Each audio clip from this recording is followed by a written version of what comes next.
What is up, traders? Welcome back to the channel. This past weekend, or this past couple days, the price action has been really slow. Now, before we get started, I do want to mention the coupon codes. Bullnox is doing a 90% off for option 1, pretty much all the accounts, as well as, of course, the Apex. Now, I don't know if we've been following the Apex drama, but there's been a lot of drama going on in there. But if you're thinking about switching to different prop firms, use my coupon code. It's 90% off until May 31st. But yeah, let's get started with the trades, I guess. These are my trades, and I'm gonna go over them really quickly. Basically, first trade was the second entry short failure, pretty straightforward. The second trade was actually in a master account. The rest of them were pretty much evaluation. This trade didn't work out just because I think we're in the middle of the range, but the ideal thinking was correct. And the good thing about this, I only lost 1 point because the way the price was moving and there was just no movement, I just decided to get out. This trade right here is basically a failed breakout. Really not much else to say really. Originally I thought that we're gonna have a range day again, but the price did break out and moved lower, so didn't really see anything that I want to trade here. The second entry here, actually let me back up. There's a triple test here. Again, I don't really like trading the middle range, especially in tight range. When it's a bigger, wider range, might be okay, but a tighter range, I'm not too sure. Again, I shouldn't take in that trade anyways, but it is what it is. And turned out to be a nice little move down, and basically that kind of told me that, hey, like we might probably going to go lower just because we couldn't test this this top of the range. There's some news here, and this green arrow I didn't get filled. A little bit unfortunate, but that's okay.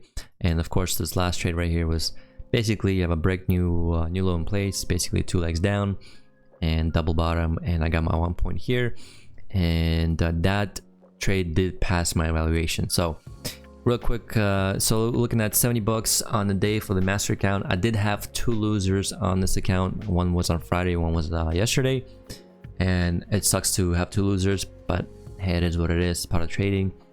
This one says pretty much the same. This one I did trade, both of these I did trade the ES. So you know, I had a loser here and then a winner here, and of course, like I said before, this trade did pass me the valuation, so I'm gonna have to cancel it anyways, but I did pass it. I just want to show you guys this. Again, like I said before, I can't really trade this because I had to have other 3 accounts into 1600, but this was a good kind of like practice, so to speak. It was a good challenge for me to see, you know, if I could pass it or not. And one thing I did learn from this challenge is your runners. The runners make your P&L a lot more different in terms of like getting to a target profit faster, right? And I really want to incorporate runners into my kind of like strategy right now. Not strategy, but my trading, but I can't. And the only way that you can incorporate a runner if you trade 5 or more contracts. Anything below 5 contracts, to me, in my opinion, is not going to be beneficial unless you really hold those runners, right? Because most people, they just move the runner to break even, and like 80% of the time your runner gets stopped out. Now if you play it correctly, yeah, those runners can make a lot of difference. And that's what happened here. That's how I passed this so quickly. I think this was 11 days, 11 trading days, and like I said, I would capture, you know, like 2, 3, 4 point runners, and yeah, it makes a lot of difference. If you do it over time, it adds up. It really does adds up. Even if you're doing just, you know, 1 or 2, or not say 1 or 2, but 2 or 3 points, right? It still adds up. So that's really nice, and I really would like to hopefully soon I can trade with a runner, but for now it is what it is. Let's talk about Top Step. So Top Step looking pretty good. We're looking at 2 G's on the account on evaluation, and I'm trading these bricks. Now these bricks are not good at all whatsoever. I mean, they're so weird. Like the one thing I don't understand is why these bricks, like for example this brick, why is this green? Okay, first of all, the price closed lower, so it should be red. Vice versa on this one, the price closed up here, so why is it red? So it should be green. So a little bit weird how it's, you know, set up. And this strategy for this is a little bit different. It's actually super simple. 200 EMA, you're 13 EMA. If the price is below the 200, I go short. If it's above, I go long. And my entries are basically, if the price crosses 13 EMA, I take a short. Simple as that. And again, vice versa for the longs, right? So risk reward is 1 to 2. I'm risking 1 brick to make 2 bricks, and so far it's been working out pretty well, to be honest. I don't know if you can see this, but let me just change this.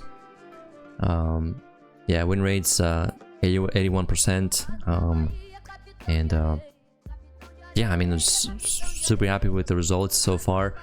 But like I said before, these bricks are just not that great. They really aren't. But it is what it is, right? Whatever works, right? But hopefully I can pass this evaluation either to probably next week, most likely next week, because I'm getting closer to target profit, and I usually like to scale down to like maybe 1 or 2 contracts. I am still trading with 5 contracts, so not ideal, but it is what it is. So probably when I get to 2,500, I'll scale back to maybe like 2 or 1. But yeah, that's it. Other than that, that's all I got, really. Thank you all for watching. Catch you guys next one. Peace.